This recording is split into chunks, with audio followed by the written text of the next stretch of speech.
Guys ये है bank Nifty का चार्ट। कल होने वाला है फ्राइडे। किस तरह से कंप्लीट एनालिसिस बन रहा है, कैसे हमें एक अच्छी ट्रेड वगैरह देखने को मिल सकती है, कहां कहां पे मार्केट में ट्रैपिंग हमें देखने को मिल सकती है, उसको डिस्कस करेंगे डिटेल में। इसके बाद हम कवर करने वाले हैं निफ्टी 50 के चार्ट को। सबसे पहले यहाँ पे वन डे टाइम फ्रेम पे जब हम देखते हैं ब्रॉड माइंडसेट बनाने के लिए, तो जैसा मैंने आपसे कल कहा था, हम एक इंपॉर्टेंट सपोर्ट लेवल के आसपास खड़े हैं, जहां पे हम ऑलरेडी कई बार सपोर्ट ले चुके हैं। तो मार्केट अगर इस कैंडल के लो के आसपास ही हल्का फुल्का ऊपर नीचे खुलता है, तो यहां से हमें एक अच्छी सेलिंग देखने को मिल सकती है, दोबारा से एक और सेलिंग कैंडल बन सकती है। क्योंकि इस तरह से भी हम पूरी रेंज में बने हुए थे, तो रेंज का ब्रेकडाउन अगर होता है तो हमें यहाँ पे बहुत अच्छा मोमेंटम देखने को मिल सकता है। फिर हम यहाँ तक इस लेवल के आसपास तक आ सकते हैं। एंड बड़े गैप डाउन के केस में मैंने आपसे यही कहा था कि मार्केट ऊपर से चलता हुआ आ रहा है, ओवरनाइट भी यहाँ पे सेलर्स को बहुत बड़ा प्रॉफिट देखने को मिल जाएगा। तो यहाँ से हमें प्रॉफिट बुकिंग वगैरह देखने को मिल सकती है पहले, फिर मार्केट वापस से सेलिंग में आ सकता है।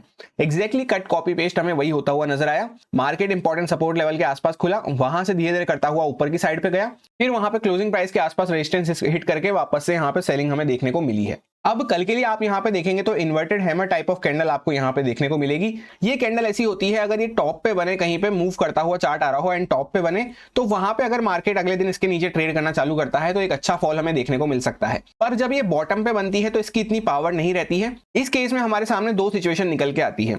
अगर मार्केट इसके लो के नीचे यहाँ पे ट्रेड करना चालू भी करता है, तो थोड़ा बहुत नीचे जाके कभी कभी वापस से ऊपर आ जाता है। उससे क्या होता है, जो न्यू ट्रेडर्स हैं उनको लगता है अरे यहाँ पे शूटिंग स्टार टाइप कैंडल बनी है, इन्वर्टेड हैमर बनी है, इसके नीचे ट्रेड भी करना चालू कर दिया, पर वापस से मार्केट थोड़ा बहुत नीचे जाता है, फिर वापस ऊपर आ जाता है। तो ऐसे केस अगर होता है तो हमें यहाँ पर ट्रेल करना अच्छे से जरूरी है। दूसरा केस क्या होता है कि market directly suppose gap up वगैरह खुला या फ्लैट वगैरह खुल के वापस से ऊपर जाना चालू कर दिया, तो उस केस में क्या होता है, यहाँ पे हमें पॉजिटिव साइड का मोमेंटम ज्यादा अच्छा देखने को मिल जाता है। तो इन दोनों बातों को आपको खास ध्यान रखना है। जैसा कि ये कुछ लेवल्स वगैरह जोन्स वगैरह कल मैंने आपसे डिस्कस करे थे, मार्केट एक्जैक्टली यहाँ पे सपोर्ट लेवल के आसपास ओपन हुआ। पहली ही कैंडल में मार्केट ने थोड़ा सा नीचे टिक लगाया, 500 के लेवल के आसपास, 550 के आसपास सपोर्ट फाइंड आउट करके एक्जैक्टली हमारे डिस्कस किए हुए सपोर्ट लेवल पे थोड़ा सा 5-10 मिनट रुका। फिर यहाँ से 5 मिनट टाइम फ्रेम पे आप देखेंगे तो डब्ल्यू टाइप ऑफ स्ट्रक्चर बना के धीरे धीरे करता हुआ, जैसा हमारा प्लान था कि बड़े गैप डाउन के केस में यहाँ पे एक अच्छा मोमेंटम हो चुका है, ओवरनाइट भी सेलर्स को अच्छा प्रॉफिट दिख जाएगा, तो उन्हीं की तरफ से यहाँ पे थोड़ी सी प्रॉफिट बुकिंग हमें देखने को मिली है। प्लस एक ही बात कही थी कि 5-10-15 मिनट देख लेना पहले, फिर काम करना। तो जिसने भी 5-10-15 मिनट वेट करा होगा उसको यहाँ पे इजीली 5 मिनट टाइम फ्रेम पे डब्ल्यू पैटर्न दिखा होगा, और 15 मिनट को भी आप देखेंगे तो यहाँ पे बहुत ही अच्छी दो हैमर कैंडल हमें देखने को मिल रही है। प्लस तीसरी चीज, यहाँ पे एक इनसाइड कैंडल भी हमें देखने को मिल रही है। तो इतने सारे कंफर्मेशन थे यहाँ पे। आई होप आपको मजा आया होगा कल के एनालिसिस में। एंड एक्जैक्टली जो मैंने आपसे कल बात कही थी कि ये पहले इंपॉर्टेंट सपोर्ट जोन था, अभी ये इंपॉर्टेंट रेजिस्टेंस जोन होने वाला है। डॉट मार्केट ने उस पर हाई लगाया है, यहाँ पे आप देख सकते हैं ये पहले कंसोलिडेशन हुआ था, इसके यहाँ पे ही मार्केट ने डॉट हाई लगा के वापस से रिजेक्शन दिखा के हमें सेलिंग देखने को मिली है। ओवरऑल पूरा दिन एक वॉलेटाइल डे रहा। अगर आपको एनालिसिस से हेल्प मिलती है या आपको एनालिसिस अच्छे लग रहे हैं तो वीडियो में कमेंट करके जरूर बताएं, जिससे कि मुझे भी मोटिवेशन मिलता है। तो कल के लिए एकदम सिंपल सा प्लान है, थोड़े बहुत यहाँ पे बायर्स वगैरह के स्टॉप लॉस होंगे, क्योंकि मैक्सिमम तो यहाँ पे प्रॉफिट बुक कर चुके होंगे जब इस तरह के बार बार मार्केट नीचे की साइड पे पुल बैक दे रहा था। एंड यहाँ पे कुछ सेलर्स वगैरह के स्टॉप लॉस हमें देखने को मिल रहे होंगे, कुछ यहाँ पे भी बैठे होंगे तो उन्होंने भी यहाँ पे ट्रेल करना चालू कर दिया होगा, क्योंकि मार्केट बार बार यहाँ पे कंजेशन फेस किया है। एक्जैक्टली क्लोजिंग प्राइस के आसपास मार्केट यहाँ पे एम टाइप ऑफ पैटर्न बनाया है, तो बहुत सारे लोगों के यहाँ पे स्टॉप लॉस वगैरह ट्रेल होंगे, या नई पोजीशन भी जिन्होंने बनाई होगी इस स्विंग में तो उनके भी स्टॉप लॉस यहीं पे पड़े होंगे। अब कल के दिन सबसे इंपॉर्टेंट रहेगी कल की ओपनिंग। मार्केट अगर सपोज फ्लैट ओपन हो जाता है यहाँ कहीं पे इस लेवल के आसपास, तो ये हमारे लिए सबसे बेकार केस रहेगा। ऐसा इसलिए है क्योंकि नीचे से मार्केट ऊपर जा चुका है, ऊपर से मार्केट नीचे आ चुका है, एंड वैसे भी आप देखेंगे तो हम फिर इस स्विंग के बीच में रहेंगे, तो यहाँ पे मार्केट थोड़ा सा चॉपी हो सकता है इस तरह से। तो फ्लैट वाले केस में हमें शांति से बैठना है। एक साइड पे जब मार्केट निकलना चालू करेगा, लेट सपोज ऊपर की साइड पे मार्केट आना चालू करता है, तो कुछ प्राइस एक्शन वगैरह बनता है, तो फिर हम यहाँ पे इन सेलर्स के स्टॉप लॉस टारगेट करने के लिए थोड़ा सा बाइंग साइड का मोमेंटम वगैरह प्लान कर सकते हैं। एक बार अगर चार्ट 44,000 के ऊपर सस्टेन करना चालू करता है तो 44,200, 230 के आसपास तक भी आ सकता है।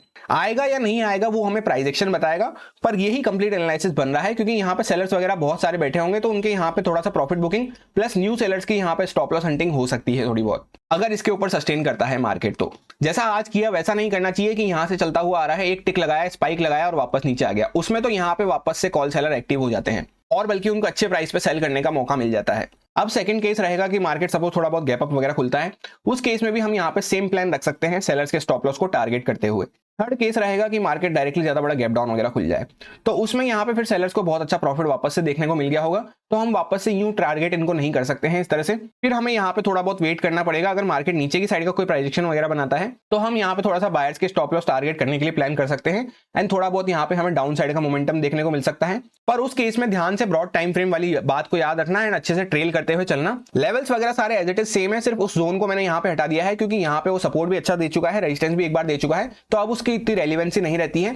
प्लस यहाँ पे नीचे के कुछ लेवल्स मैंने नए ऐड करे हैं। अब ये है निफ्टी 50 का चार्ट। तो जैसा कि कल मैंने आपसे कहा था कि यहाँ पे इंपॉर्टेंट ट्रेंड लाइन चल रही थी जिसका ब्रेकडाउन करके हम खड़े हुए हैं। तो अगर मार्केट हल्का फुल्का इसके लो के आसपास ही खुलता है कैंडल के, तो वापस से हमें यहाँ पे एक और सेलिंग देखने को मिल सकती है, क्योंकि यहाँ पे ये जो सारे लोग बाय करके बैठे हैं इनकी पोजीशन खतरे में आ जाएगी। पर होता क्या है, मार्केट डायरेक्टली इनके लो के आसपास ही खुलता है एग्जैक्टली, एंड 500 का राउंड नंबर लेवल भी यहाँ पे निकल के आ रहा था, उस पे ही मार्केट एग्जैक्टली सपोर्ट लेके वापस से बाउंस देना स्टार्ट करता है। एंड ये बात वैसे भी हमने डिस्कस करी थी कि डायरेक्टली ज्यादा बड़ा गैप डाउन खुलता है तो ओवरनाइट यहाँ पे सेलर्स ऑलरेडी पहले से प्रॉफिट में है, ओवरनाइट और प्रॉफिट में आ चुके होंगे, तो यहाँ से थोड़ा बहुत उनकी तरफ से प्रॉफिट बुकिंग हमें देखने को मिल सकती है। अब यहाँ पे सिंपल सा प्लान है, यहाँ पे spinning top type of candle बनी है, इसके बीच में मार्केट रहेगा तो कोई खास मोमेंटम हमें देखने को नहीं मिलेगा। वैसे भी फ्राइडे का दिन है, अच्छी अपॉर्चुनिटी जब भी मिलेगी या तो मार्केट थोड़ा सा ऊपर आना चालू करे या फिर थोड़ा सा नीचे जाना चालू करे। एंड यही बात मैंने आपसे बैंक निफ्टी में भी कही है कि कैंडल के बीच में हम रहते हैं तो वहां पे ज्यादा ओवरडू करने की जल्दबाजी ना करें।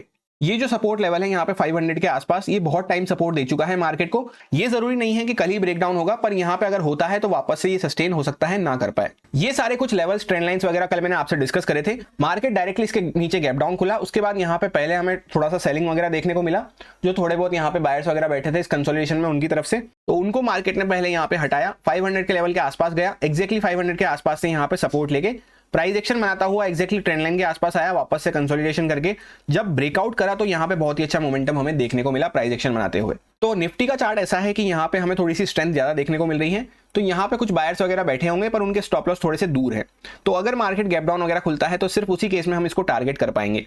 एंड यहाँ पे कुछ सेलर्स वगैरह आए होंगे एम पैटर्न वगैरह देख के और यहाँ पे रेजिस्टेंस लेता हुआ देख के पिछली क्लोजिंग प्राइस का, और थोड़ा बहुत यहाँ पे सेल साइड का मोमेंटम भी हुआ है, तो यहाँ पे कुछ सेलर्स वगैरह आए होंगे ऑब्वियसली, तो उनको टारगेट करने के लिए हम प्लान कर सकते हैं अगर मार्केट थोड़ा फ्लैट वगैरह खुलता है या हल्का फुल्का गैप अप वगैरह खुलता है।